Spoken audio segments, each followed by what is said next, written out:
Hello everyone and welcome back to Losing My Religion, ChurchMilitant.tv's show about how the erosion of certain traditional cultural markers of the faith has, for Catholics, has really caused a great loss of faith, a loss of reverence, a total lack of understanding in what it means to be a Catholic, how we live and celebrate and show forth our faith, and in the process of that, build up our own interiorly. You get rid of a lot of the symbols of things, and all of a sudden, what they symbolize now starts to go away as well. Our regular guest on the show is Father Lewis from the Fathers of Mercy in Kentucky. How are you, Father? Fine, Michael. You don't seem to have much of a southern accent for being in Kentucky. No, I'm from Detroit. And by the way, this show's taped in Detroit, so Father and I have a little history here in the hood. Oh, yes, we do. Yes, we do.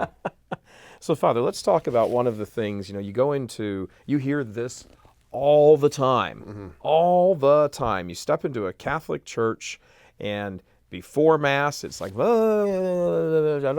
chatter, chatter, chatter, chatter. Oh, hi, Jane. Hi, Mary. Hey, Bob. Oh, get up. And then sometimes even during Mass. And then you have, of course, the sign of peace in parishes that, take that option and use it, which is most of them. And it's, it turns into like high-fiving and waving all over the place. Right. And the priest isn't even out of the church, and there's people kneeling there trying to pray. That's right. And what on earth? First of all, what's the disposition when you should have when you walk in the door? When you enter into the sacred space, you should realize that you're crossing the frontier from time into eternity, and from the world into the heavenly Jerusalem. Mm-hmm. And so it's a total orientation, a change of orientation as you're entering into the church. We should be focused on worshiping our Lord, so have that verticality we're talking about, the transcendental aspect, and we're not there to visit with our neighbors. There's the whole world out there to do that. We're here to worship in concert with the mystical body and with our neighbors and direct our adoration, our attention to the altar and to our Lord and to the Eucharistic Lord. Do you think, what do you think's behind kind of just that din of chit-chat and all the stuff? And what on earth, what's causing that? I think a lot of it goes back to like the late 60s and early 70s, where there was this false spirit of Vatican II that was make the church more likable, more human, less rigid, more joyful, so on and so forth. And so the priest would encourage you, talk to your neighbor, say hello to your neighbor, get to know him, and so on and so forth in the church. Mm-hmm. And so they encourage, again, a lot of these priests about the problems in themselves to talk and to visit with each other. And of course, for those of us, and I myself, I was ordained at 47 as a deacon, and I'm only 60 now, so most of my life I was, in the nave there. When I would try to pray, I was always bothered, molested, and I'm in church, I'm trying to be reverent and pray and prepare myself for worship. You don't get yourself ready for worship if you're too busy visiting with your neighbor and receiving our Lord in the Eucharist encounter. Mm-hmm. And so, it was this kind of false sense of visiting with your neighbor, being more aware and love of your neighbor. But of course, you can do that after you reverence worship reverently. That's what coffee and donuts in the parish hall is for, right? Sure. And also, there's a confusion there, I think, of Catholic versus Protestant fellowship. Yeah. Protestant fellowship is doing that sort of thing and everything else, where our Catholic fellowship is a Eucharistic fellowship. We have our communion in receiving the Lord. Mm-hmm. And so, one of the things you hear in relation to the people and what you'd said, be all friendly and have people come, it's like, we've got to have ushers, greeters. Right. We have to have greeters standing back there, and there's this, hi, how are you, and shaking your hand, coming in, and you feel like you're going into like a car dealership or something. Sure. Well, again, that sort of thing, that's not a Catholic thing, and it's not that nobody doesn't welcome you. Of course, the doors are open. Come on in. I mean, it's kind of insulting to like open the doors and have someone say, "Hey, you're welcome. Come on in." Well, I figured that from your doors that were open. Right. So. What do you think's behind even that sort of thing? I mean, you talk about this Protestant fellowship, Protestant notion of fellowship. Mm-hmm. It's an entirely different thing, as you said. Sure. Is this just kind of another sign of things that go on inside a Catholic church, Catholic parish, that they're more and more adopting things from Protestants? So there's a Protestantization going on inside the parishes. That, and also think the influence of the world itself, Mm-hmm. and that lack of reverence, and the people don't understand the distinction, the lack of catechesis we talked about earlier, starting from what I've seen from the late 60s on. Mm-hmm. Oh, we're just, and people who do go to church, we're not talking about the people who don't go to church, right? Right. But the people who go to church, it's kind of a social event, it's kind of a happening, you know, and that sort of thing. And of course, a lot of the kids we talked about in an earlier episode, they go to these masses, these teen masses, and it's all rock and roll and everything like that, and they're already orientated toward that. That's like they're going to a concert. And Cardinal Lorenzi said the atmosphere in a lot of American Catholic churches was like that of a sports stadium. Yeah. And so there's no distinction between that. It's just another event that they go to. So again, the whole theological and transcendent and Christological and Eucharistic kind of orientation that should be in there is gone. Yeah, you walk into, I mean, that's a great, I hadn't heard that about Cardinal Lorenzi saying that before. It's like a sports stadium. Yeah. That there's like a rah-rah Right. crowd, and, Right. and you have, some priests will tell, and I've been at a number of masses where the priest will say, okay, come on, everybody, sing louder. Right. As though like just standing there and staying kind of composed is somehow, Right. like there's something wrong with it. And Cardinal Lorenzi also said about shaking hands in the sign of peace. He says if you do that, you should just shake your hands with the person on the left and the person on the right, and that's it. Mm-hmm. It's funny, when I was an altar boy. I was an altar boy when that, the sign of peace got introduced in, I think it was 1969 or 70. Thereabouts, yeah. And we were in Texas at the time. And different parishes got it at different times over the sports space of probably a year or so. But I remember specifically when the priest was training us what to do, and the nuns were backing him up in their training. It was we, the altar boys, were supposed to come over to the priest. He would give us the sign of peace, and then we were supposed to go off the altar and down in the sanctuary, out of the sanctuary, and go down the main aisle. And we would offer a sign of peace to just the person sitting on the outside. Right.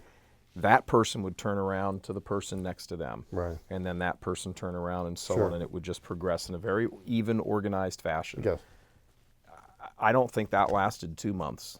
And I was an eyewitness to it. No. It turned into, let us offer each other a sign of peace, go for it. Right, right. And everybody was high-fiving, and it's just... Oh, yes. It just, again, it's not a Catholic thing. No. Not the madness of it all. Right. It's not a Catholic thing. Right. There's a hallmark of Catholic tradition, Catholic culture, the air we breathe, is like you said, you walk across that threshold, and you are in a different space. Right. Different space. Why don't you think that is? I mean, certainly some of the older, more beautiful churches, you walk in and they immediately shush you just by their architecture. Right. Absolutely. At least they should. Right. Why is that so absent today, do you think? Well, again, it's part of the what the revolution of the 60s and 70s, the churches that were being built then either did not have that kind of sacral beauty because they didn't have beautiful altars or altar rails or stained glass windows or statues, or the ones that did, a lot of their statues are being removed and a lot of the beautiful altars. And so there's a desensitization of the sacramental there and the sacred, and that's part of what was happening at the time. Do you think that any of that desire, I guess you might say, for things to be, feel, appear sacred again, do you think any of that's coming back? Yes, it is. There's definitely, so we're moving slowly toward an equilibrium. And I travel over the country and the world, as you know, 35, 40 weeks a year. So I'm seeing places that are having more altar rails, like Fathers of Mercy would be one good example. Which you've plugged a lot. Yes. Well, it's my community. That's all right. You're allowed to plug them. Right. But it's an example of how people are being drawn now, especially the younger generation. They look back in the last 45, 50 years and say, this desert, I don't want this desert. Yeah. What happened before? And so they investigate, like Notre Dame University, they have a school of architecture where these young people are being trained in the old, like our church is built in the Romanesque way. Yeah, Duncan's the professor there. Right. Yep. Duncan Strike is a personal friend of ours. Yeah. And so that's being awakened because there is a normal human desire for transcendental worship, for sacred worship, for silence, to enter into encounter with our Lord, that there is a supreme being greater than us, and that's what they're looking for. And you're seeing that more with the priests, the reverent way they're offering Mass. These architects and the school of architectures that are coming, more of the churches that are being built, reflecting more of the sacred beauty, and some of the churches are being restored. Do you think that there is, it just seems so obvious that when you go into a different place, you act differently than you were if you were walking outside. Oh, yes. Oh, yes. Nobody goes into a courtroom, for example, Right. if you're going to be sitting out there in the galley. Nobody walks into a courtroom and is like, "Yo, what's up, Your Honor? Hey, that's a nice jury you got over there. Right. That's a pretty cushy seat." Right. You walk in and immediately it's like, "Shut up." Right. There's just no one tells you that. You just know it. That's right. And if you walk into a funeral home, Right. nobody's like, "Hey," got their headsets in and stuff. Right. It's just so it's not necessarily just a lack of a sense of decorum, because people have that decorum in certain places. That's right. That's right. So what has happened in the church where they just have no idea whatsoever? No idea. Well, I think a lot of the problems too is a lot of well-meaning bishops and priests. They try to dumb down the faith, and by having these things, they'd be more welcoming. But I have to say, as a priest, as reverent as the priest is, so will the people be. Yeah. And so a lot of that is in your conduct, in your own demeanor as a priest. Like if you're walking down and processing at church and you're shaking hands with people, hi, then you're encouraging that sort of thing. I remember seeing a report that NBC News did years and years ago when I was in high school. I remember seeing it, and for some reason it just stuck in my head. And the reporter, or lady reporter, said, and at the end of, she was talking about something that had been said in a parish. Right. She said, and at the end of that, the people in the pews broke out into applause. Imagine that. They broke out into applause at a Catholic Mass. Right. I'm Jane Smith or whatever station it Right. was. And I remember thinking to myself, wow, that's just common now. Right. Nobody would be having to tell us to imagine it. Right. You'd have to imagine no applause. It'd be Right. harder to imagine no applause. Right. Father, thank you very much for coming and Absolutely. joining us on Michael. this. Remember, stop talking in the church. Yeah. Listen to God. You're there to listen. You're there to worship. Obedience. That's what the word obedience means. Keep can you not stay quiet for 1 hour? That's right. That's right. Father, thank you very much. Absolutely. Thanks very much for joining us again this week on Losing My Religion. Folks, again, this is a show where we talk about various things that Catholics need to do to express their faith. It's not a sin to talk in church. That's not the point of the show. It's to say there are certain behaviors, there's a certain culture involved in being Catholic and in expressing Catholicism. These little t traditions are very important. Not as important, obviously, as the big capital T traditions, which are the dogmas and the teachings of the faith. But those great big T traditions are upheld and expressed in all of these little t's. Right. So we want to thank you very much for joining us, and please join us. And, pass the show around to people, too. Pass this whole series around so people can begin to understand, oh, that's why we do that, and that's why we shouldn't do that. God love you. I'm Michael Voris.